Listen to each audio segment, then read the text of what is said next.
when they actually spend their time listening to this show. What does it mean? It means we're winning. I'm white, and I've got everything I need. No one clutches their purses when they're in a room alone with me. And I can drive for any neighborhood I please at any hour, and the police don't do a thing. So if I see a penny on the ground, I leave it alone and fucking flip it. I'm a straight white male in America. I got everything I need. I'm a guy getting paid more than a girl with a degree. And I can walk down the streets after dark, no one wants to rape me. And I can get a girl pregnant and just as easily flee. Just like my straight white male dad did to me. So if I see a penny on the ground, I leave it alone and fucking flip it. I'm a straight white male in America. I've got all the luck I need. I've got a pile of broken mirrors and I'm walking under ladders and I'm spilling tons of salt, but to me that doesn't matter, cause my skin and my gender and my orientation are the best things to have if you live in this nation. I recommend it highly.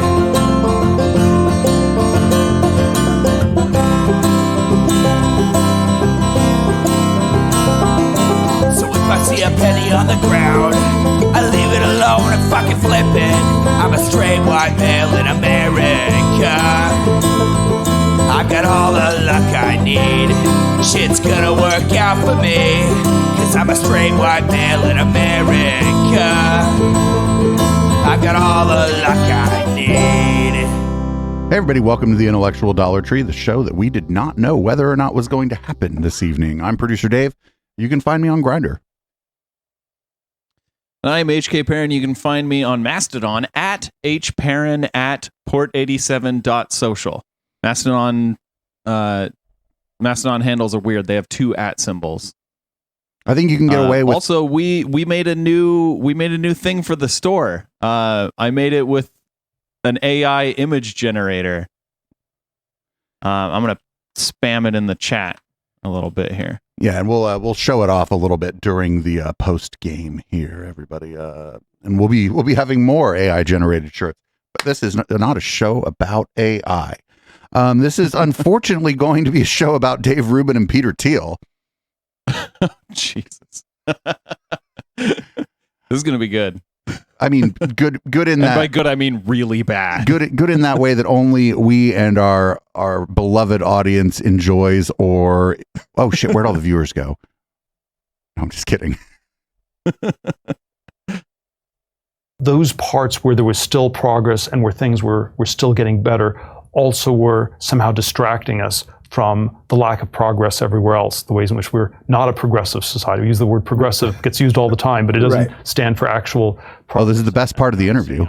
You know, the iPhones that distract us from our environment also distract us from the way it's strangely old. So you're looking at an iPhone while you're riding in a 100-year-old subway that's completely busted in New York. And so there's something about we have some element. Hold on, the subway in New York works hella good. You're wrong. You just don't like it because you're rich and you think it should be fucking gold. I mean, there are a lot of parts of our infrastructure that need updating, but you know who's not for that? Libertarians. Peter fucking Thiel. But they've been distracting us from the lack of progress or even the outright decline. That's the best part of the interview. You could say the Yeah. same thing about books and newspaper. I'm Dave Rubin, live from the local studio here in Miami, and joining me today is the founder of the Thiel Foundation, the co-founder of PayPal and Palantir, Peter Thiel. I could have given you like a whole bigger intro there. Anything else you want to throw in yourself? It's all good. Generally, the shorter the intro, the more flattering it is. You have super long, you have a 20-page resume for people who've never done anything. So I was going to say Renaissance man, disgruntled. Oh my God, look at how shitty that fucking thing they have hanging there looks. Does look really bad. It looks like that's something you would see in like a tasteless coffee shop. I was thinking like at a play put on by children. Just like the most corporate coffee shop with the blandest coffee you could imagine. The intro gets, the more it suggests. Which is basically what Dave Rubin is, just as like in human form. I actually have notes. I never have notes when I do a show, but I was like, I want to cover some new ground and not just get into the political thing that we're always fighting with everybody about. But I thought I'd start because we are here in Miami. You famously left San Francisco, moved most of the operation to Los Angeles. You do have a place in Miami. How do you feel about this? Incorrect. Palantir and Founders Fund are both still here in the Bay Area. Sort of movement of people across the country right now and sort of watching people migrate to different places. They have a wooden floor on the wall. Very, very different ways. Oh shit, we're back in a wooden room. It's surely a very healthy thing that it's in retrospect, it's amazing that people were as stuck as they were in the places they were in for such a long time. And the history of the U.S. was that this had always been a society where people moved a lot between places, and the mobility, the physical mobility had actually gone down probably a lot for the last 40 or 50 years relative to the 200-year history before that. And so, is that true? He keeps saying these things about like how, like, I think people probably move around more now than they did 50 years ago. Yeah, I'm going to guess that that's not true. We could be wrong, but this is like romanticizing. It sounds pretty sus. This is like romanticizing a fake version of the past. He thinks that pioneer time was like before times. But people died on those travels. You're less likely to die when you move now. Well, it depends on how much money you have. And it's probably the jury's still a little bit out whether this is a temporary or permanent feature, but it's surely a healthy recalibration. It's sort of this idea you can always start over in this country, and one of the ways you start over is you move to a new place. Were you kind of patting yourself on the back that you were the first guy out of San Francisco, and my audience? Yeah, nobody ever left San Francisco before Peter Thiel. No rich person ever was like, "Fuck this place, I'm going to move to fucking Miami," ever. As I've posted some videos from a recent. If I recall, San Francisco has had like a lot of people move out of it because the prices got so inflated, but that was offset by the people moving into it. Right, but I mean, I think Dave Rubin just means like people who like make a big show of leaving San Francisco, which I believe maybe Peter Thiel was maybe one of the first tech people, like the first tech moguls to make a big show of not actually leaving the Bay Area, but just buying a second house somewhere else. Visit to San Francisco, the way that place has just collapsed under progressive policies is the Millennium Tower hasn't fallen down yet. You don't have any employees. No, it's completely collapsed. Although you still do. Last time I was there, it was it's gone, right? There still are some people, not very many, that still are living in San Francisco proper. Wait, there aren't many people? What the fuck? What is the population of San Francisco? Oh, he thinks those aren't people because they're not billionaires. It's over 1 million, isn't it? I don't know but he's like, there aren't that many people that still live there. I mean, I guess it depends on who you consider to be people. Or at least hundreds of thousands. Yeah, it is really extraordinary. I lived in San Francisco from 2003 to 2018, and it's sort of 805,000. Yeah, but how many? That was 2010. How many of them? 873,000. How many of them do you suppose Peter Thiel thinks are people? I gotta think at least one. But the idea, it took a while for the idea to. Maybe he thinks Elon Musk is people. On the slow decay deterioration thing, the homelessness was. And Elon Musk sleeps in the Twitter headquarters, right? 2014, 2015. With his bodyguards? You started to realize, it's actually getting worse. And they're never going to, it's not just that this is this fake problem that they're taking a long time to fix. It's a fake problem they use to distract from everything else. They're never going to fix it. So when you're here, and it's also a real problem. Well, it's also right. It's fake. It's real. Nobody lives there. They either don't seem interested in fixing. Well, what do you think is the answer to that? Is it that they're not interested? There are a lot of problems that are both real and fake. Yeah. So the homeless problem is. So hold on. In the past 10 years, San Francisco's population has increased by 10%. Shh. What the fuck are they even talking about? Those aren't people. How many of them are worth over 150 million? I'd say a handful. Yeah, probably a handful. It's an incredible problem, but it also, you get a sense that it never gets fixed. And so if you talk about a problem that you're never going to fix, then you can avoid talking about all the other problems, like, let's say, wait a minute. I would suggest to you that Peter Thiel's venture firm, and maybe venture firms of other people such as Mark Andreessen, et cetera, have contributed to the problem of homelessness in San Francisco. Yes. I mean, very much so, yes. Yeah, that's like a reason that people are don't have a place to live there, is because the influx of tech money doesn't actually trickle down. It may if you're an engineer, but maybe not even. Depends on where you work and fucking how where you were at what time and what happened and who fired you, or I don't know, who brought a sink into the place that you worked. I mean, there all kind of shit happens there. It's a volatile industry. It might trickle down, but it also has a pressure that pushes down, and the people on the bottom get pushed out. Right. And by out you mean outside. Yes. Outside, living on the street. They get pushed out of their homes, out of their communities. And then this fucking guy probably wants to push him out of the state even. Cost of living for out of control rents for people with homes, or broken schools, or crime, or there sort of are probably half a dozen other issues that move to the bottom of the queue as long as we talk about an unsolvable problem. When you were there, were you trying to talk to them about those things and say, guys, like, look? Gosh, I wonder what political party is trying to do something about out of control rents.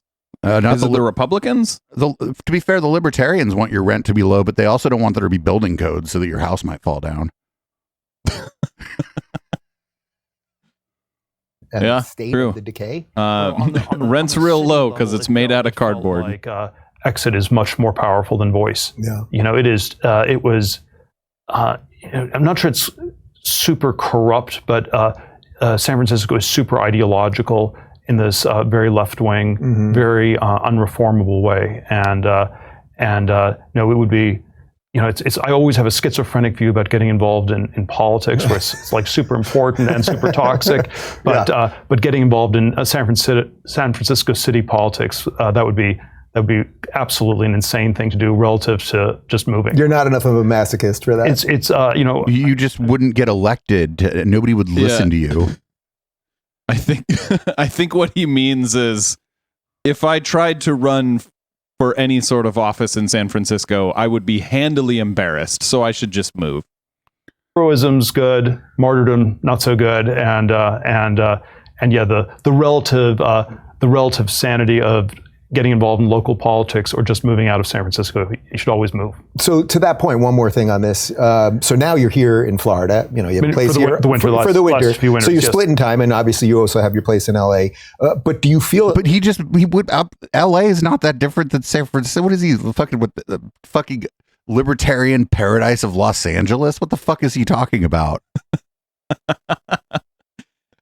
Los Angeles is known for its very conservative political atmosphere, right? Like,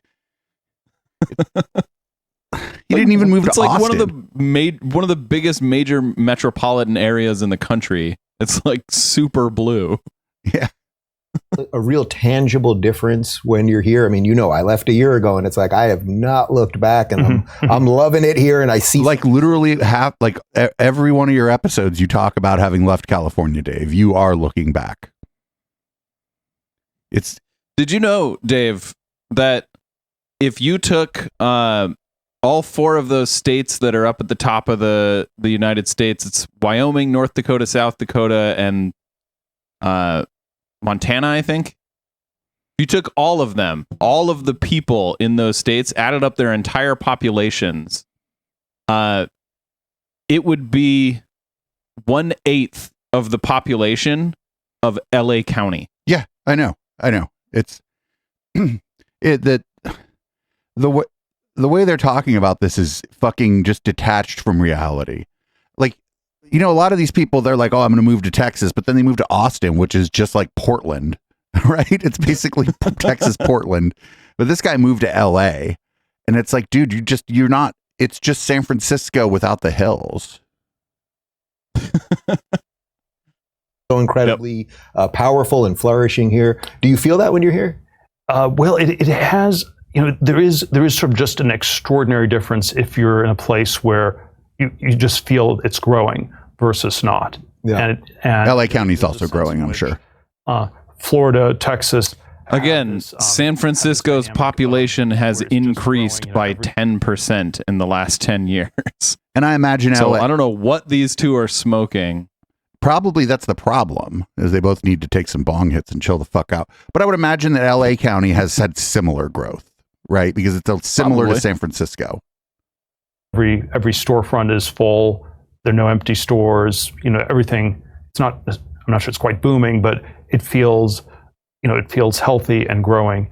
And then you know, much of California does not quite have that feel. Even though, of course, you know, Silicon Valley's been this odd place where it was a you know, gold rush and everyone was depressed. Yeah. Even so, for the last decade. So the Silicon Valley had a very odd, Telling on yourself. a crazy boom that didn't actually feel that way if you know, walk down the street. And then certainly with the COVID shock the last few years, it's quite different. I still think California is probably somewhat healthier than New York or, you know, completely bankrupt states like Illinois or, you know, non-states like Puerto Rico. Mm-hmm. But Non-states like Puerto Why do you think Rico. healthier than New York?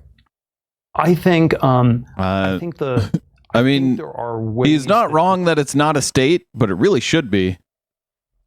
the- Puerto Rico the has finance a industry larger that New York population centered than on is several of really the movable in tech states. industry in California, and probably the very big Again, it depends on who you consider to be people. Google and Apple.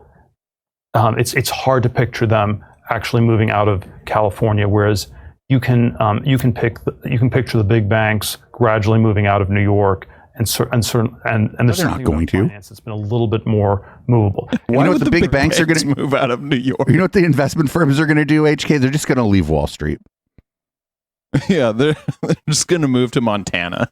Makes it more dangerous for California because if things ever go wrong, they will be so bust. It'll be I'm like sorry I'm before picking on Montana. that it had these captive big three car manufacturers. It was asking for it. Could get away with very bad policies in Michigan, Detroit for decade after decade, and then when that industry finally went south, you know, it was just unfixable. So do you find that New York's in a worse shape right now because people are you know, relatively more people are leaving.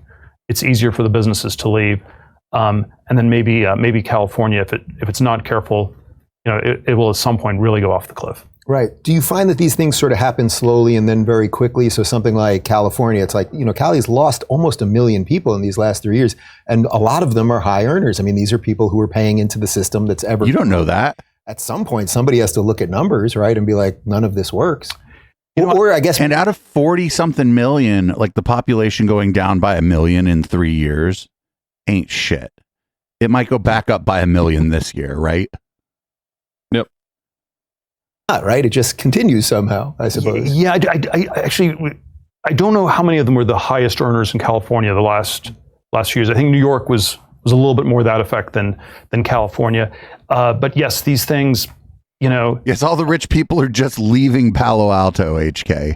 They're just packing up their several Ferraris and leaving Palo Alto. Los Gatos also, too. Everybody's there. Everybody in Los Gatos is like, fuck this place.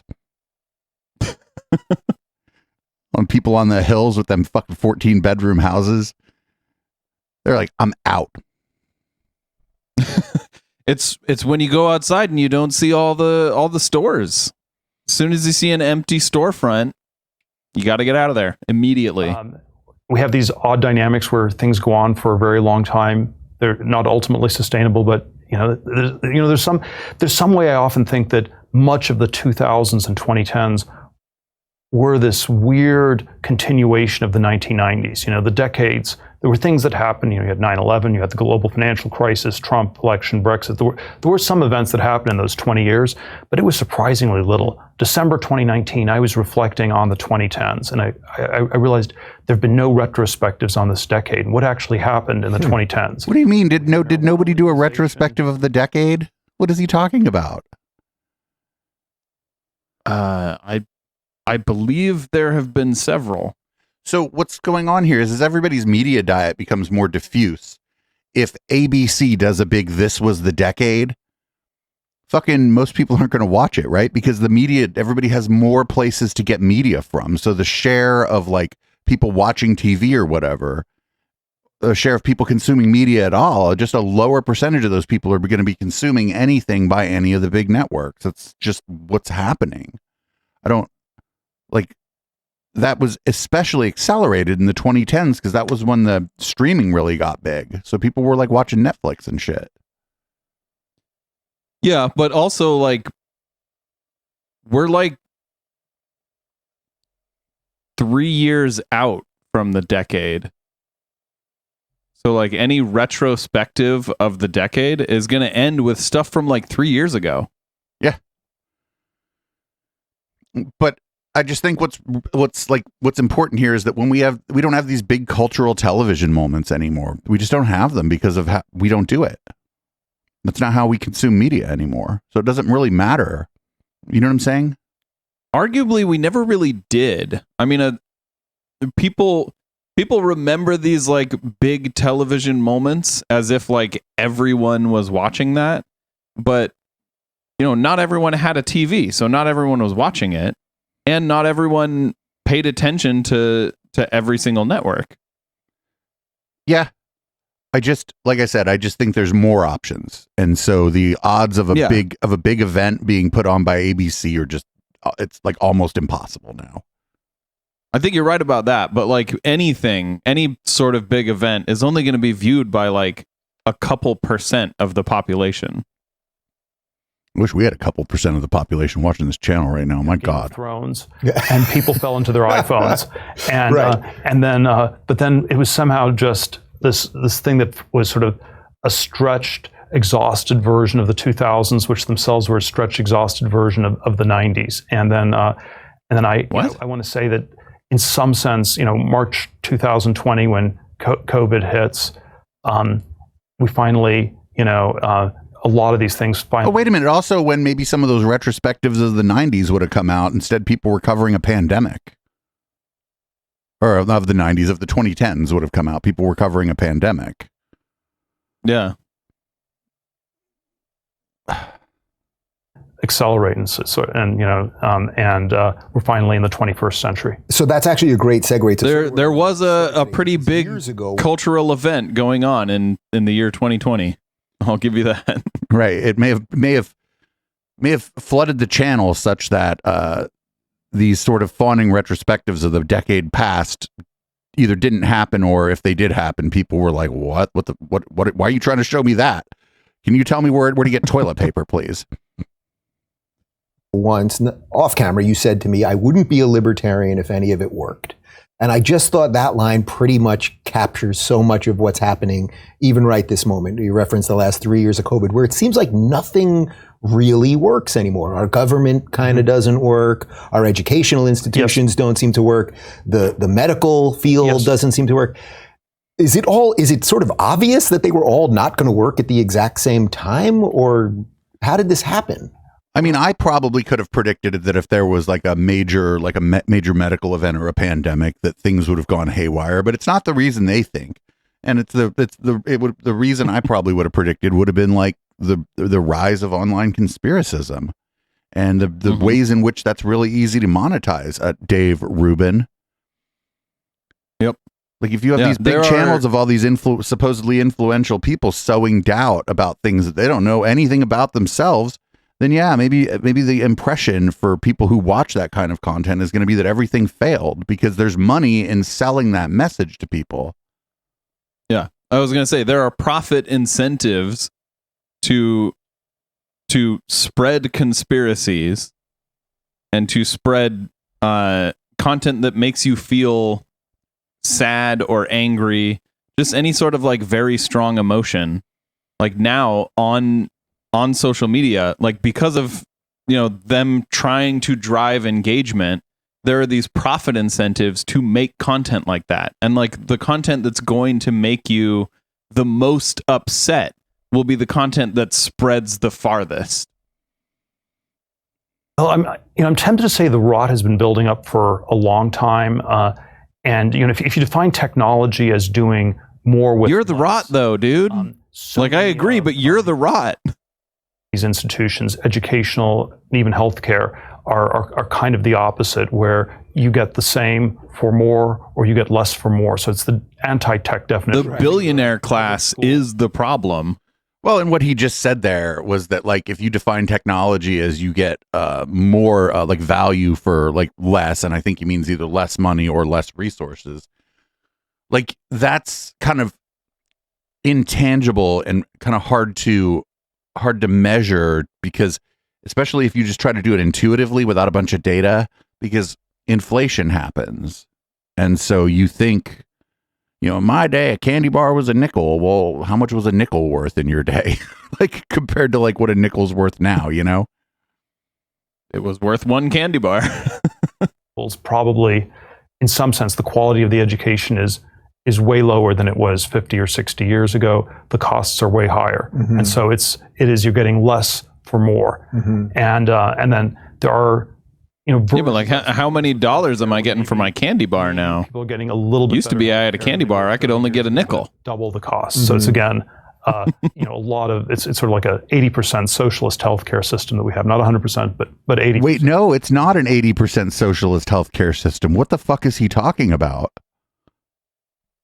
Yeah, I think our healthcare system is something around like maybe 10 to 15 or no. Well, I'm not. I don't want to. Like, we're not going to sense make. We're not going to sense make the percentage of the healthcare system that is socialism. But 80% is the wrong number. Oh, very much so. Very much wrong. Because you would have to. I think it's around 30. I could be wrong. We're not going to sense make. I would rather not sense make the number for the percentage of the healthcare system, but it ain't 80. Yeah. And like even the parts that are like what he would call socialism, like Medicare, aren't actually socialism, because Medicare is just the insurance part. The healthcare system itself is mostly for profit. Yep. That's screwed up with that. So yeah, I think there are a lot of things that had not been working for quite some time. And maybe the interesting question is why people weren't noticing it or something like that. Yeah, you know, so what do you think that is? Is that just our modern lives? We're staring at our phones all day, we're watching TV shows, and we're just not paying attention to what's going on? There were still some parts of our society where things were progressing. And there was certainly some maybe narrow cone of progress around computers, software, internet, mobile internet. And then here he goes again about how like we weren't making any progress. It's because this guy is so fucking siloed. It's because we, like, when we think about the past, right? When we're taught about the past, it's taught in a condensed and compressed manner. And when you live in the present, you're living every minute of it. So it feels longer.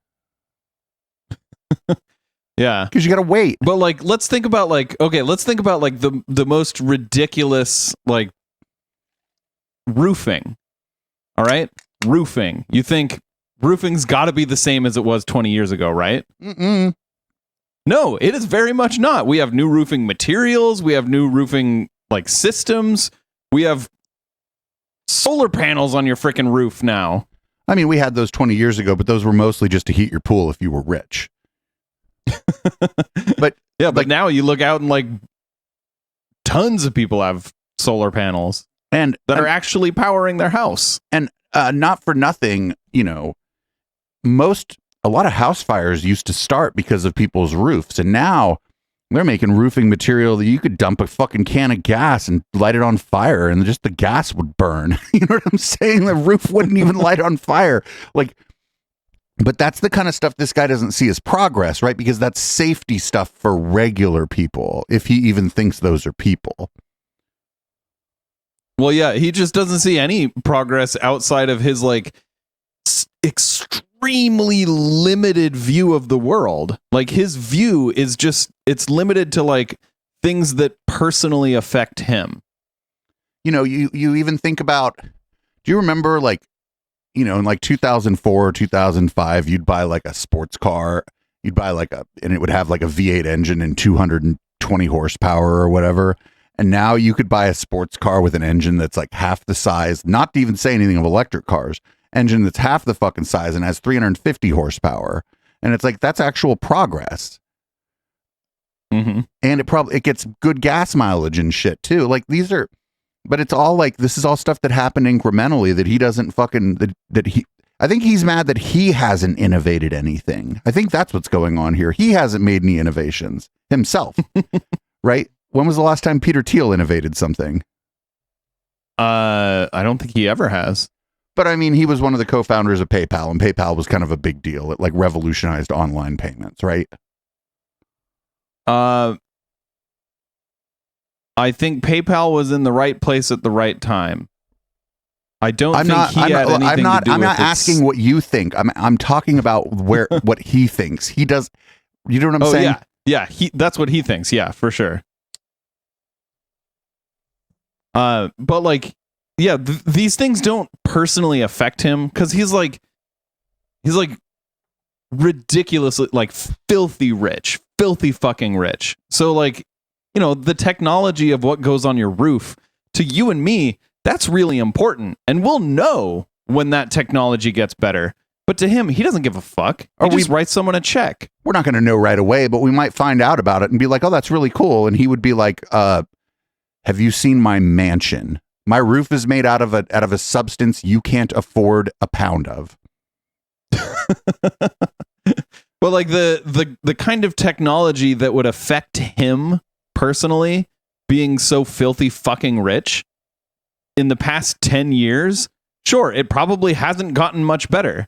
But like the kind of technology that affects us, regular people, has gotten way better.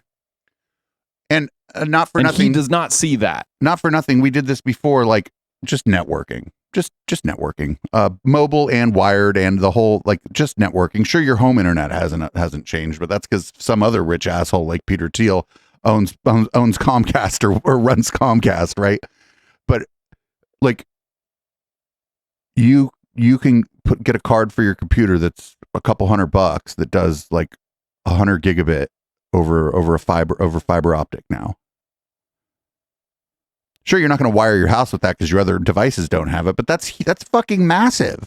That fucking card probably has the same amount of fucking processor power that a computer did 20 years ago. Yep.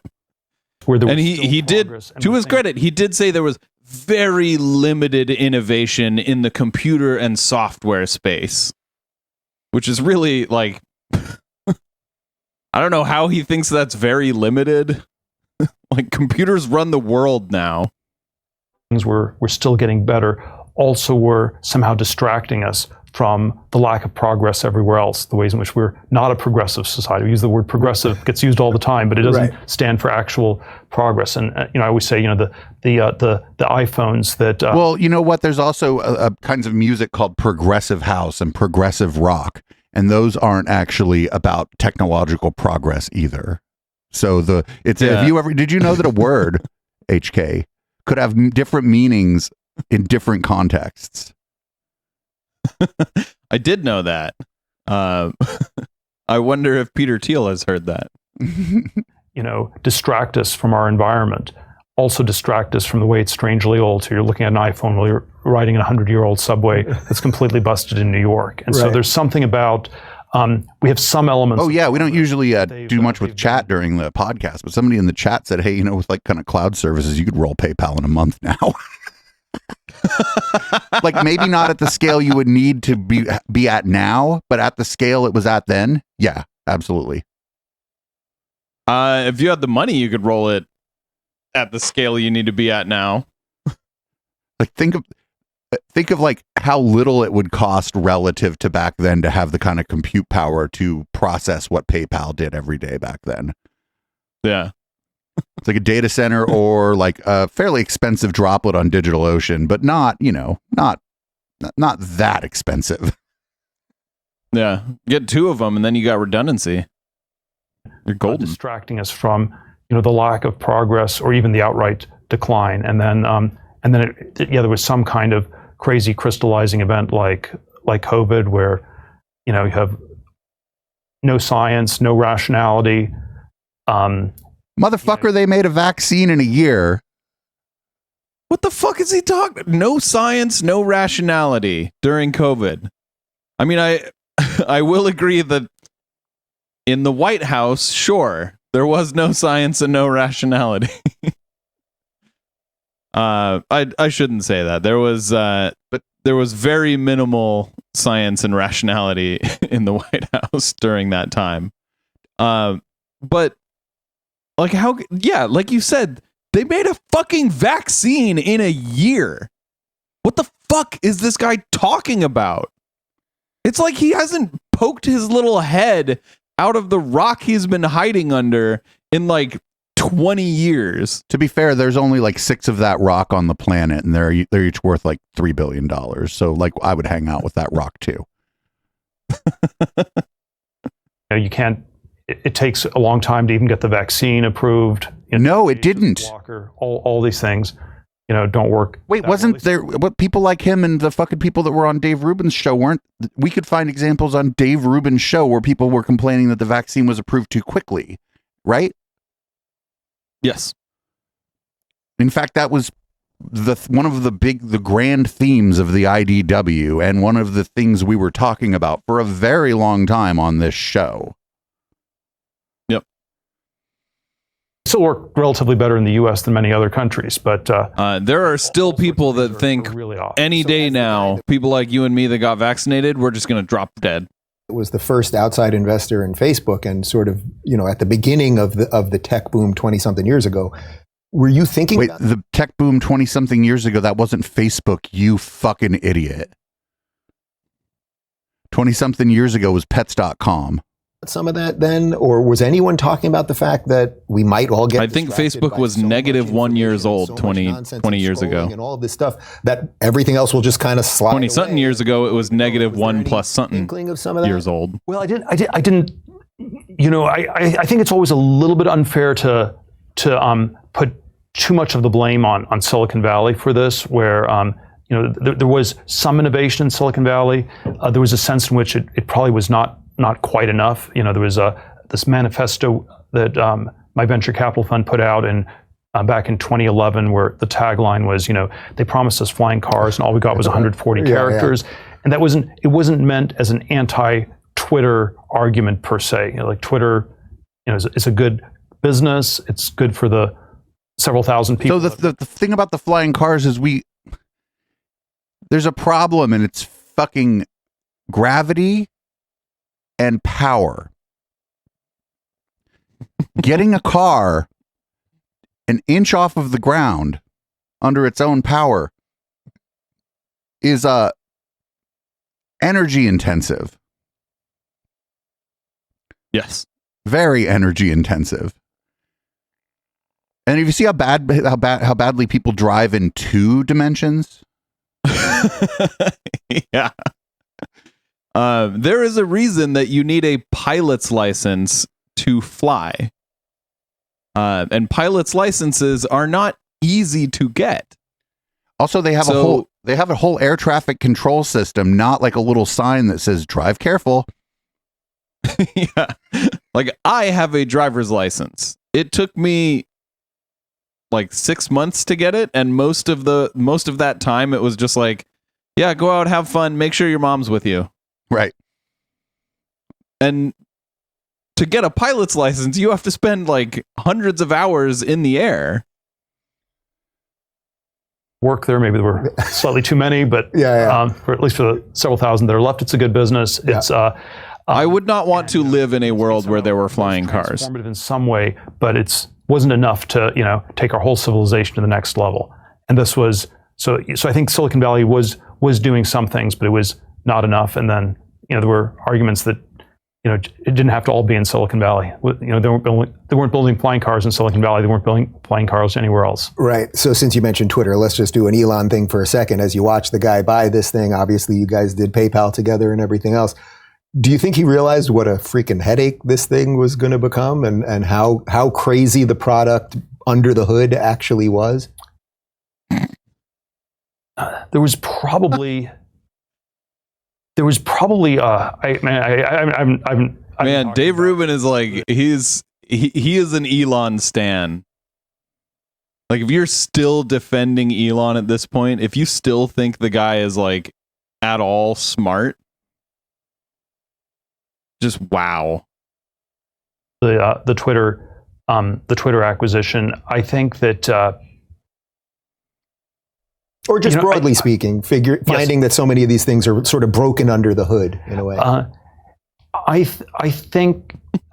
But you're taking his word for it that he means broken under the hood. He probably means the code, the software stack, right? Yes, that is exactly what he means. Because that's what Elon says. Because Elon is fucking embarrassed about how shit a job he's doing at running Twitter. And he has to blame it on the code. Not for nothing, a lot of that code is like the same open source code that runs every other fucking website, like on the fucking internet. Like, yeah. Like, there's not, like, sure, there's proprietary stuff there, obviously, but like a lot of it is just it's the same open source shit that runs everything. And so, like, if he thinks, if they're going to say a majority of it's broken, that means that like all the code that runs everything is broken. And that's, I mean, code is always broken. That's why people are always working on it. Like, that's, it's like your car. Your car is always broken if you don't maintain it. Like, anything is always broken if you don't take care of it, unless it's like the $6 billion rock that he's been hiding under. That's perfect. Impenetrable. Unobtainium. Had some idea, but probably not the full extent. Yeah. Right. There was probably the fact that they were willing to sell Twitter to him should have told him. No, the reason they were willing to sell Twitter to him is they were like, okay, so our company's probably overvalued. I think it was like $28 or $30 a share. I forget, 35, something like that. He offered $54.20 because 420, and the people who invested in that company, who heavily invested in that company, they said, you know what, that's like a fucking 30% overvalue at least on what the company's actually worth. Let's fucking sell that. And then he tried to back out because he was like, oops, I'm trying to pay too much. Oops. And they're like, nope. Give me the fucking money like the contract says. And then he was like, oh, we're going to go to court. We're going to go to, he's like, oh, we're going to, he was like, oh, we're going to go to court. We're going to go to court. And they go, oh, do you know what a deposition is? And he goes, oh, I think I'm going to try to find the money to buy this company. Yeah. His mistake was signing the contract. Like, I'm sure a lot of us click agree on those end user license agreements, and we'll put our names on things that we haven't read fully.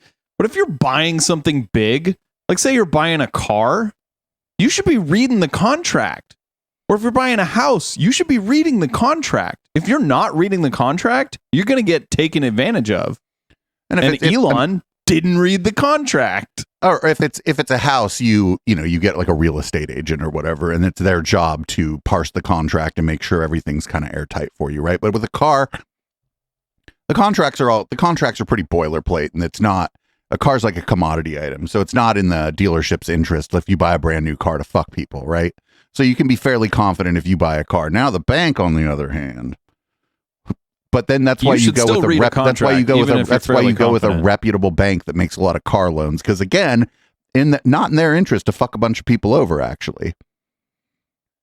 Yeah, it was definitely in Twitter's interest to fuck over Elon. Yeah, that was great. Fuck that. That was amazing. you know who I bet didn't put any money into Twitter was Peter Thiel. Like, he was like, Elon was like, hey, you want to help me buy this? And he's like, no. He's like, I like to make money. I mean, it was just, Jack Dorsey, all these other people. It was, they were just these figureheads, and it was, I mean, the inmates were running the asylum. Yeah. And it was probably on some level, there was some part of it that was somewhat ideological. There was a way that Elon felt like the wrong person ideologically to take over Twitter. But I mean, after a decade of the stock going nowhere, they were just completely exhausted. You know what its biggest price per share jump was? When Elon's dumbass bought it for 30% more than it was worth. You can only lose money for so long. I don't know that much about business. They didn't lose money, but they didn't. If you look at the Twitter price, the day at the end of the first day of trading, so you price the IPO, it closes on day one, and I forget what the exact number was. Oh, I think it was roughly the same, right? It was roughly the same as at the point where Elon offered to acquire it. So it had gone nowhere in a decade, in a context where a lot of tech stocks had gone up. So I think they were just completely exhausted, and it was sort of a plea for help. And then Elon probably, on some level, realized it, and on some level, didn't realize quite how. But, please take this company from us. And No. They were like, you offered how much? That's like, I have a bicycle that I like that I paid $1,200 for. Its current value, if I were to try to sell it, maybe $300. Somebody offers me, Give you $2,000 for it. yeah, I'd be like, well, maybe like, oh, that bicycle was really fucked up. It looked like they'd been commuting on it for 5 years. Boy, it's a good thing I bought this bike. And there I am counting the $2,000 buying a brand new version of the same fucking bicycle. Like they didn't plead for help. They were like he offered how much? The idea that they were just trying to offload Twitter is so ridiculous. Like, he offered them way more than it was worth. Of course they're going to take it. Right. In fact, I think the board would have been sued if they did not take the offer, because they're that fiduciary responsibility shit, right? The other fucking stakeholders and shareholders probably would have sued them. Probably, yeah. Which is a whole nother level of fucked up that can happen in our system we've set up. Just really, really exhausted. And it probably was some combination of both. Right. So, all right. So let's shift a little bit. I want to talk to you. One of the things that we've covered an awful lot on my show in the last 2 months is a lot of the globalist stuff and the WEF and the meetings in Davos and all of these things. And I always try to say when I'm doing these things on the show, it's like, I don't have a full sense of how much influence these organizations actually have. Probably less than Peter Thiel. Versus just they give these crazy speeches, we all kind of freak out about it, but what are actually the policies? And then on the other hand, you see someone maybe like a Justin Trudeau who seems like he really is incorporating a lot of the policies of the WEF. So as someone that you've been to some of these things over the years, right? Like, what do you make of what actually goes on there? I assume you're usually kind of on the outside, even if you're there, just because of your political leanings. I went to the WEF 3 times, 2008, 2009, 2013. So I haven't been in about a decade. It is, I mean, you're the perfect person to talk on it then. Maybe talking some about globalism generally. It is somehow this official ideology. It's in some ways very exhausted. So I think the tide is going out. The high watermark year was probably 2007, and it's been going out in some way for 16 years, but it's been going out very, very slowly. And there are sort of ways that it is, in theory, a borderless, more integrated, more peaceful world is a good world for the 21st century. Theory, that's sure. good globalization. Right. And then there are all kinds of versions of it that are kind of bad, where it just ends up being, a racket for, dictators stealing money and stashing it in Swiss bank accounts, which probably were Davos. You can think of it as a sort of reputation laundering operation or something like that. Yeah. Or there are all sorts of versions of it that are, deeply, deeply unhealthy. And I think it has been on this kind of auto. Yeah, who never hides any of their money, I guarantee, is Peter Thiel.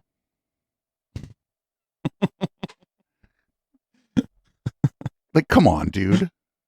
And a Swiss bank account? What is this? What is this, a fucking James Bond movie from 1983? Like, what the fuck is he talking about? Like, people don't, it's not ye olde times where you hide your money in a Swiss bank account. Like, I don't even think you can do that anymore. He's not going to give away the game. I think the fucking Swiss got wise to what was going on, and they're like, oh, actually, this is bad for our fucking country's reputation. We're not going to be this anymore. Yeah, but he's not going to give away the game by telling you where the money actually goes. Fucking Barbados or some shit, right? Where it just keeps going, even though it's very exhausted. I think it's been exhausted for 15 years. Is that why in some ways the rhetoric seems to ramp up where, they really are making it sound like we control you and we are the gods, and it's sort of like hysterical because perhaps there actually isn't. I mean, that would be, I would love that as a bunch of rich and powerful people get together at a meeting in Davos where like the catering bill is probably $500 million and those people think they control the world. Good job, Dave. Good job, Dave. You figured it out. You cracked the code. Yeah, of course those people think they control the world. The catering bill at that thing was $500 million.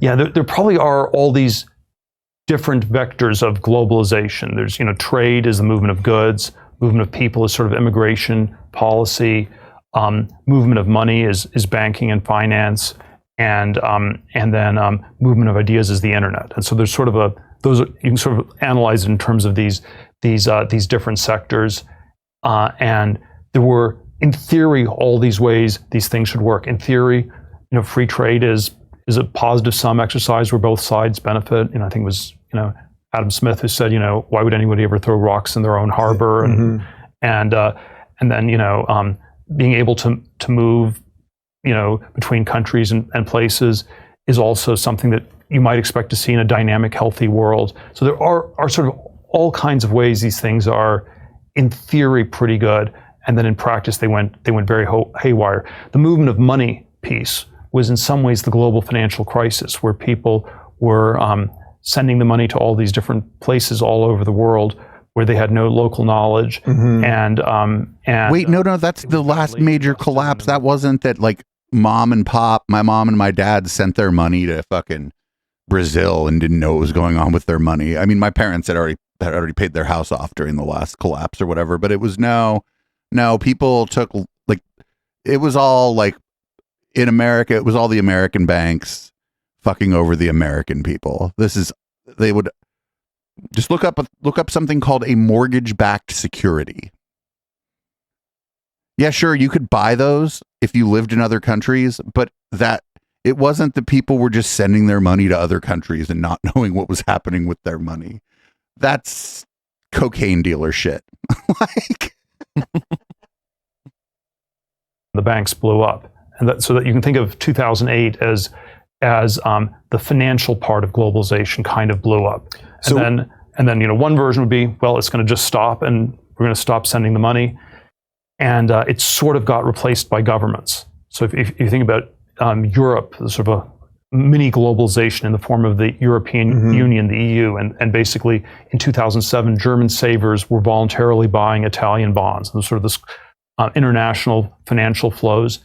After 2008, nobody wanted to do that anymore, but the Northern European government stepped in and started doing it, and somehow kept that game going for another decade or so. But yeah, my intuition is that it's very exhausted. There's obviously a China version of this where, in 2007, people still talked about globalization as, all the developing countries, and they were going to converge with the developed world, and it was this sort of convergence theory of history. And in some ways, that story got dominated much more by China. And there are ways in which China has been growing, but it's actually not been globalizing. If globalizing means becoming, sort of a Western liberal democracy. That's not what. No. That's not what like China has been globalizing. Like they trade with everybody because they make everything. Yeah, but they're not globalizing in the way that he wants the word globalizing to mean.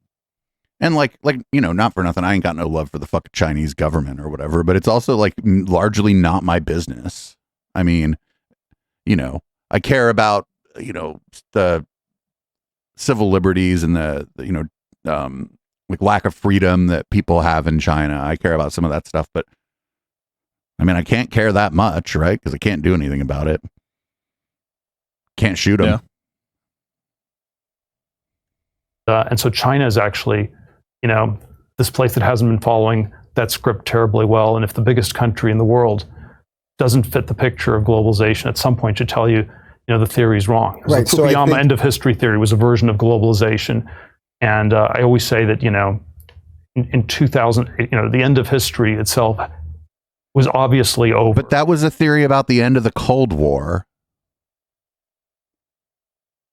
It didn't have anything to do with China and trade. It was literally a theory about the end of the Cold War. I think Blake Masters, who you co-wrote 0 to 1 with, I think his line on China was, we thought that we would make China more like us, basically, by having a conversation with China about what's going on with the world. And instead, we became more like China. So it sounds like they were more persuasive, Dave. I take it you probably agree. We should have just done a long form podcast with China to figure out all this. Actually, that would have solved the problem. And we could start it off by isn't it great that we're having this conversation? With that premise, John. Actually, I bet diplomacy works a little bit like that. It's probably insufferable. It has a great deal of very disturbing truth to it, and there's sort of all this, social credit scoring, centralized control, obviously. Unlike our credit score, which didn't exist till 1989, by the way. Really? Yeah. I didn't know that. I thought it was older than that. Yeah, I didn't know that either. Wow. I knew it as of 3 days ago, I think. So I'm older than credit scores. Yeah, then the big credit agents, the big Experian and all those companies. Yeah, they all started to show up in the late 80s and early 90s. We're still very far ways off from China. I wouldn't want to move there. Can we all agree that it was a bad idea and start over? Than China was 10 years ago. Mm-hmm. I mean, I think it was, it was a one-party communist state in 2012, but I don't think it felt as heavy-handed and as totalitarian as it does now. I mean, there's I don't know what the right metaphor is. It's like the Cylons in Battlestar Galactica, where they've just been the tech is just, it's like all the surveillance tech. Everyone's being monitored at all times in all places. You run Palantir now in a way that they were not a decade ago. So Palantir is the white pill version of that it just can't sustain itself long enough. If you surveil people constantly, if you control everything constantly, eventually you cannot maintain that level of control. Something to that effect. There are, there are stories we like to tell where it's just going to collapse. And they're also very pessimistic. I think those are too optimistic. And then I think there are ones that are, overly pessimistic, where China's just going to take over the whole world and somehow it's more efficient or things like that. And I think both the extreme optimistic and extremely pessimistic stories are probably wrong. It's somewhere in between. And we have to. We should not assume it's going to collapse on its own. We need to think very hard about, how we rise up to the challenge that China represents, and it has all these dimensions: military, technological, economic. It's sort of much more multifaceted than the challenge the Soviet Union was, which was much more military and ideological. When you say we, is it our political establishment that we are the ones that are going to have to deal with this? Probably what actually is the we is always now? That's a good catch. We is always a very ambiguous word. So it means we conservatives, we libertarians. It means we Republicans, we Americans, and we the Western world, or we all the countries that are not China. Yeah, or maybe we. Or maybe the two of us. Right. The two of us. Right. But I like that he reluctantly included us in the Western world. In a sense of all the above. Yeah. All of the above. There probably is, there's always a debate between, let's say, the President Trump's policy was somewhat of a unilateral tough on China policy. And there's obviously a sense where a multilateral approach to China is more powerful and better. It's also hard to pull off. And so multilateralism in theory is good. In practice, you have to always worry that that's almost like a Chinese communist decoy tactic, where they're intentionally encouraging us to be multilateral because they know that will go super slow. Right, basically like having the UN do anything, or the WTO, or all these multinational agencies that have been semi-hijacked. Yeah. So yeah, but I think there are ways in which one should start with rethinking it on a U.S. level, and then it's definitely something we need to bring our allies into. Do you think we have enough sort of, not mental acumen, but do we have enough like juice left in America to tackle things properly? I think that's what There's an apple juice shortage. Right now, that the incompetency is so across the board, and Biden is so either mentally compromised or has the wrong ideas, or has he reached the right word there. That we just don't have enough left to do the right thing in the world. You know, we at least as it stands there now. are always worries that we have that we're exhausted, but what does he mean by like do the right thing in the world? Does he mean make decisions for other countries? Yes, I think so. I would say that's not the right thing to do. Depends on what the other country's decisions are, but it's a case-by-case basis, right? And it's since World War II, our history of intervening in world events has been kind of bad. Yeah. Maybe we should like sit out for a little while and see if things get better elsewhere. I'll be right back. I got to pee. I never have to get up and pee during the show, but I have to pee. You can just talk over this. Narrative. In case people listening on the podcast were wondering, this is in fact actually a recording of a live show. Although if somebody listened to any of these episodes and thought that we edited it, I'd be like, I don't know what you heard. They were the generation. And then the country was always defined by the age the boomers were. So the 1950s was this innocent childhood time because the boomers were 10 years old. And the late 60s was this great youth movement because the boomers were all in college. And the 1980s, the boomers were yuppies. And now the boomers are all retired and angry old people. And then or hanging on. And then that somehow is the template for the whole U.S. So I think the complicated answer is there's some truth to it because the boomers. I mean, again, right here, he's just showing that like he is very siloed right now as a generation. Like if that's his impression of the overall United States, he's just really like he has such a limited view of the United States and probably the world at large. People to be sort of functional longer, that now we're ruled by octogenarians who, basically should, when you see Nancy Pelosi up there, it's like, go with your grandchildren, go play with your grandchildren. Later, you don't have to be out there still, or Biden, it's like they can't let go because science in some ways has kept them going. It hasn't changed it. It's been frustratingly slow. I mean, we've had some extension of life expectancy actually reversed the last few years with COVID and the opioid epidemic, et cetera. But no, I think the main dynamic was you never had a generation like the boomers. I'm Gen X. Yeah. There are millennials, and there's some generational sensibility you can tell, or silent generation. There's some generational story you can tell around other people. But the generation with a really strong identity is the boomers, and I think there were just so many of them. It was like in 1946, there were 20% more kids born than 1945 or something. It was like a step function up. And then you get the birth control pill in the early 60s, and you have fewer babies, and so it was just a lot of people. Where does that put us, the Gen X? I don't like where this is going. We should be doing the thing right now, and I suppose in some cases we are, but this is getting a little forced birthy right now. I was thinking the other way. What? I was thinking it was going to go. I'm thinking it's going to go eugenics if it goes either way. Okay. In an odd way, we focus on boomers and then millennials or zoomers or whatever it is. Like we've sort of missed the people that are between say 40 and late 50s. I've all these resentful Gen X things I can say, but I think there's probably some narrative where it's a smaller group and so there's a risk that you end up being sort of left out. I mean, I think there's some things where we did perfectly. So wait, millennials are destroying Gen X? Olympic gold medalists. Is that what they're saying? Remember when everybody said millennials were destroying Applebee's, but then you went and ate at Applebee's? You're like, all right, millennials, do your thing. At a certain age. Yeah, no, Applebee's destroyed itself.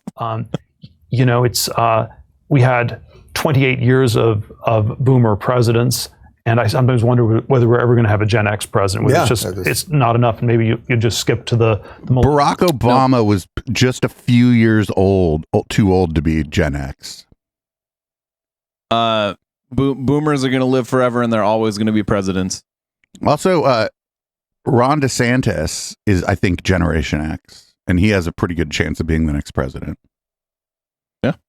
So, the Silicon Valley story in the 1990s was the internet companies were started by Gen X people and then somehow bought out, taken over by boomers. And that's sort of what happened to almost all the companies in the 90s. And then the boomers probably had a healthier relationship with the millennials, where the millennials were their kids, and so they were a little bit nicer to the millennials than they were to us. We were sort of more their Wait, no, I'm Gen X, and my parents are boomers. I'm a millennial, and my parents are boomers. We were the replacements. When PayPal got acquired by eBay in 2002, and it was sort of this boomer company, and we were this Gen X company. One of my friends, David Sachs, said, if it would be a movie, it would be called Meet the Parents, where so this stodgy older people company was going to clearly not be fun when they took over. But actually, you need sort of a word for people who are half a generation older, not related to you, and are going to be a lot less nice to you than your parents. Right. And so we do need a word for that. So I think that it would be more like I don't know, Meg Whitman would be like more meet the evil young stepmother. Right. So actually, since you mentioned Sachs, do you find it interesting if you were to look back 20 years ago and boy, Elon's doing everything he's doing now. You've done incredible things.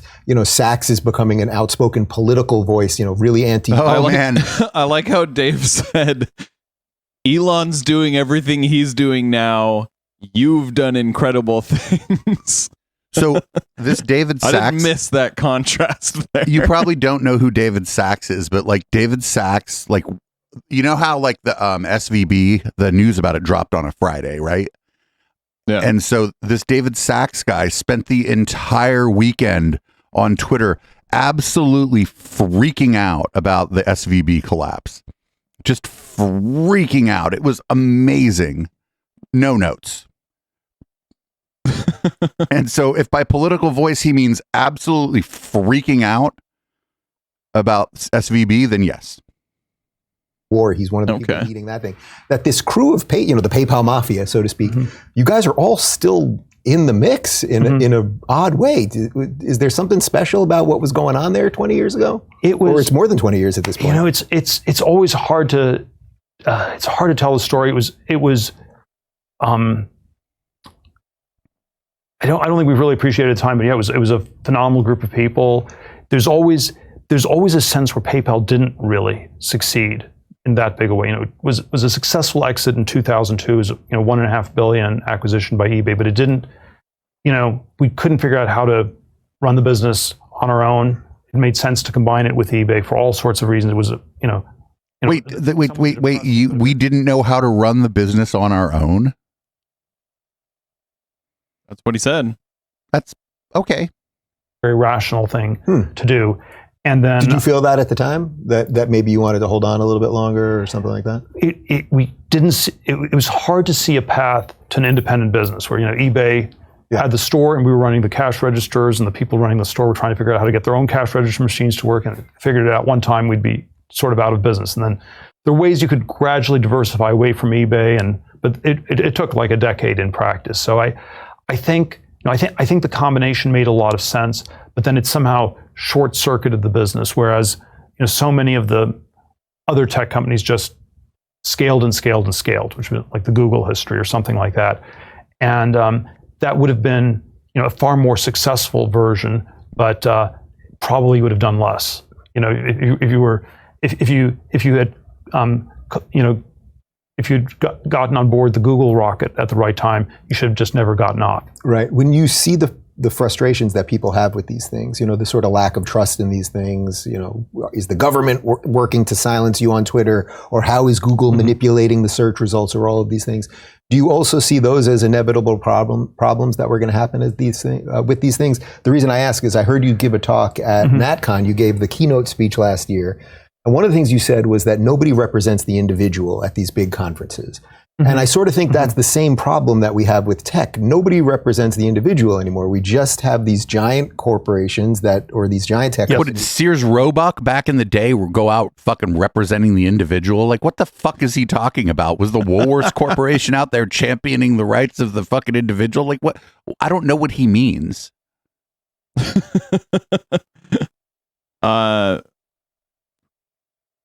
Fuck if I know, man. Make decisions. You cannot get somebody on the phone. You can't actually communicate as yourself. Is that what he means? He's complaining about their customer service? I mean, it does suck. Yes, I agree. But if you pay for it, it doesn't. Yeah, there probably are Yeah, Elon's trying to charge $8 for all it. kinds of ways they have biases in that direction. You know, there's Like he just wants Noam he's Chomsky, getting the milk for free and he wants the cow. IT professor. Yeah. And I always like to quote him on this, where he says that, you know, the Republicans are the party of business, but the Democrats discriminate. The Democrats are the party of big business. Yeah. And there's sort of like a center left. Look at you quoting a communist. There Well, you go. Every might now not and be again. entirely wrong about Yeah. things, or you know, Yeah. but there's sort of a center left sensibility where, Where most of the country is. big businesses can be regulated; they'll follow all the rules. Small businesses, they often make a little bit more money by being in a gray area, not following the rules to the letter, and so there is probably just this. Do you mean fraud, Small abuse, business crimes? bias that's political, regulatory. Also, part of famously, big, giant financial firms have never bent the rules. Venture firms have never ever just kind of tweaked the rules a little bit, tried to get away with anything. Famously. That's very deep. Were you shocked how obvious that became during COVID? I mean, where, Target could stay open for, the big box store, but the mom and pop that was selling the exact same thing next door got closed. That shows the bias right there. No. That store didn't exist. Target killed that store in the 90s. Yeah, you're right. Also, Target wasn't allowed to stay open. I remember being at Target and just like picking up items outside. It's not like you could just walk in there.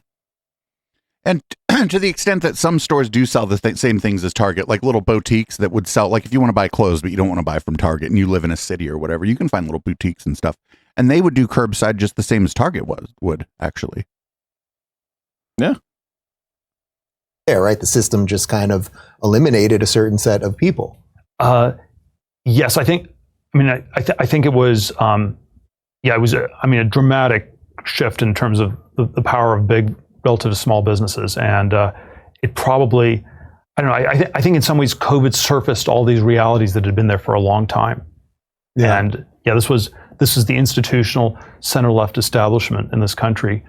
It's good with big business. It's very anti-small business. The institutional center-left establishment in this country. He just means like essentially like where not the majority, maybe the majority, the plurality of people probably are. Your businesses during COVID and figuring out, were people going to work from home or just all of the nonsense that. Well, yes, they did, Dave. Did you try to give as much power to your employees and say, do what you got to do, or? Well, most of the, because even now, a lot of the people still don't want to come back. That's one of the problems that Elon's having. Most of the tech companies were Did you say that's one of the problems Elon has? Is that his employees don't want to come in and work around him? Well, they don't want to come back to work, is I think what he's saying. But yeah, like people realized they could do their jobs from home and they were saving money on gas.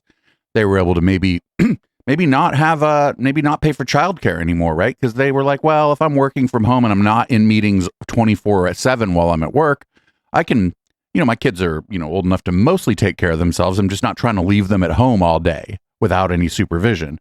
So or I don't have to go out to lunch every day or even pack a lunch. I can just go make lunch, right? Like I can go into my kitchen and make lunch with the things I got at the store. Like there are all these good things about working from home. And once you give people like things that they like, it's hard to take it back from them. Yeah. And also it was good for companies. Like these companies like Twitter, for example, they had a lot of things to offer you in the like when you'd go into work, I worked for several of these big companies. They had a lot of things to keep you there. They had like these micro kitchens that had all sorts of foods. They would have like either catered food, or they'd have like chefs making the food on site. Shit, So you could do there were your a lot of things laundry. that were- You could do your laundry at work at some of these places. Oh yeah. Yeah. There were laundry machines at LinkedIn. Yeah. Yeah. So there were a lot of things designed to keep you there. And that might be good in the short term for employees, and good in the short term for these companies. But there's a reason that these companies have so much churn. It's because they have this culture of like, there's no separation of work and life. Like, work is life, life is work. And that's not how it should be. And it's not what people do best at. So you started seeing these companies, letting people work from home. And what happened to their productivity? It stayed the same or went up. Yeah, either it stayed the same or it went up. These companies realized like all this shit that we're doing to keep people in here isn't working. It's giving us a higher churn, and it's making our employees unhappy. So like, people got to work from home and they were just as productive or even more productive. And Elon refused to believe that. That was his problem. His problem wasn't that the employees didn't want to come in. His problem is that he refused to believe that making his employees come in was a bad thing. And not despite all of the evidence showing that it was.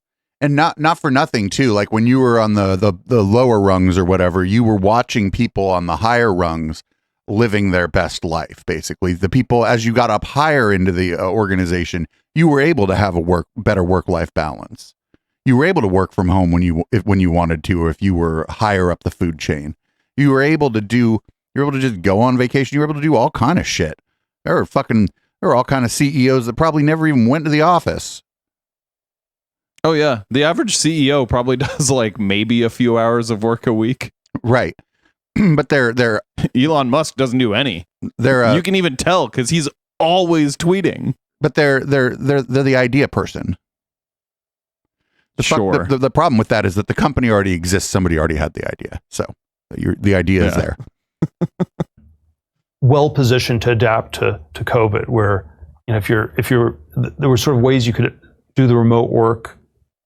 You could work remotely, do things like that, and it seemingly didn't hurt the business too much. And then, of course, there was a way where COVID shifted a lot to the internet. So, sort of a lot of the tech companies in which I'm involved, got a big temporary boost from COVID, even though maybe they actually got more bloated, less well managed in the last 2-3 years, and that's what I worry about. Yeah. So it was actually sort of a windfall for them, and then the question is just did they really take advantage of it, or did they get even more dysfunctional in various ways? Do you think more people in the tech world, or maybe even in the political world, actually think like you to some degree, but because of the way the hive mind is, or the globalist movement, or whatever it is, they just sort of always go to that? But I think, if you privately... Wait, this is conspiracy theory thinking a fucking like 101. This is boilerplate, right? Do you remember when you talked to Madison Star Moon and she told you that most people agreed with her? Yeah. This is what Dave Rubin's doing that right now. He's doing a Star Moon.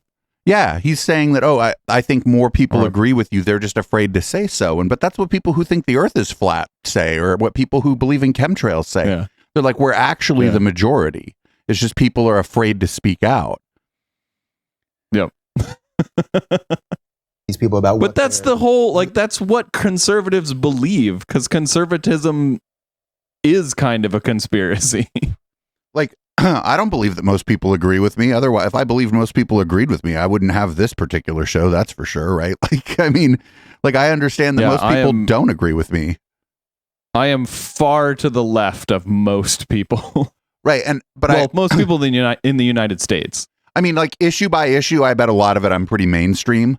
Or or at least willing to like moderate my position, like if it means like if it means a good compromise that helps people. You know what I'm saying? But that doesn't mean that everybody agrees with me. That just means that like I hold many mainstream positions. And that's fine with me. Yeah. Real beliefs in the individual are in capitalism and these things. Directionally, yes, but I think I always wonder if it actually works if you can't say it. So yes, surely it's almost the definition of political correctness that it distorts things, and that there are all sorts of people who But Peter Thiel and his friends haven't shut up since COVID started. are less politically correct than they appear to be, because political correctness is about appearances. And then the reality is always that people are going to think it's a little bit crazy. You know, there probably are a lot of parents who think the schools went very crazy. But then if you feel like you can't talk about it or articulate it, it's not going to be that well-formed a view at all. And so I think... Or what if, like, check this out. What if you're a parent and you're like, I don't know if all this school closure thing is the right thing. But then you think to yourself, you know what? I'm a civil engineer. I'm not an educator. So I'm just going to kind of defer to what the educators are doing here because that's their job. And I don't think that they should come in and do my job as a civil engineer. What if you were just a little bit humble and that's why you don't open your mouth and fucking freak out at the school board or whatever every time you have some idea about the school? What if that's it? What if people are just reasonable? And we're like, well, let's see how this goes. Correctness is real to the extent it just stops people from saying things. You don't actually get to a very considered non-politically correct opinion. Right. It's interesting because that also then gets to the... I mean, I do agree with him to a certain extent that political correctness does stop some people from voicing their opinions. But those are the kind of opinions that you don't want people to voice. Or, I mean, I don't really care if people say like politically incorrect things. And I think this comes back to one of the things that we talk about a lot around here is when he says to voice their opinion, he means people that agree with him voice their opinions and people like you and me shut the fuck up, right? That we don't make fun of them or criticize them or, call them an asshole. You know what I'm saying? I think that's kind of looming large here is this idea that like it's this one-way street version of free speech that a lot of people like Peter Thiel and a lot of the people, the more time goes on, the more I think that he has probably had more to do with propping up the so-called intellectual dark web than we're ever going to know. And that's like one of the main things that the people on this, that we cover on this say. Sam Harris says it, right? He's like, oh, well, you can't really say what you want. And as he's speaking to millions of fucking people on a podcast, it's like, well, you can. You just don't like it when Kara Swisher or Ezra Klein or somebody claps back at you. Mm-hmm. And that's the same like sort of what he's saying here. I mean, I'm here for it, baby. I fucking love it when somebody way more popular than me fucking quote tweets me and tries to send their army of dorks after me on Twitter. Fuck yeah. Because you know what? I could turn off Twitter if I don't like what people are saying to me. Well, like the kind of thing I was getting at was like, the idea of political correctness might make, someone who works for a very litigious company hold their tongue when talking about their own ideas of, let's say, race or gender. They might not want to get fired over that. Right. Which good. Because if you have ideas that are so shitty that like even some company whose only goal is profit doesn't even want you to say them in public, you shouldn't. And it's not necessarily like the company does it out of altruism. They do it out of, we don't want this fucking hassle. Shut the fuck up. Yeah, we don't want our employees saying the N-word on like the internet.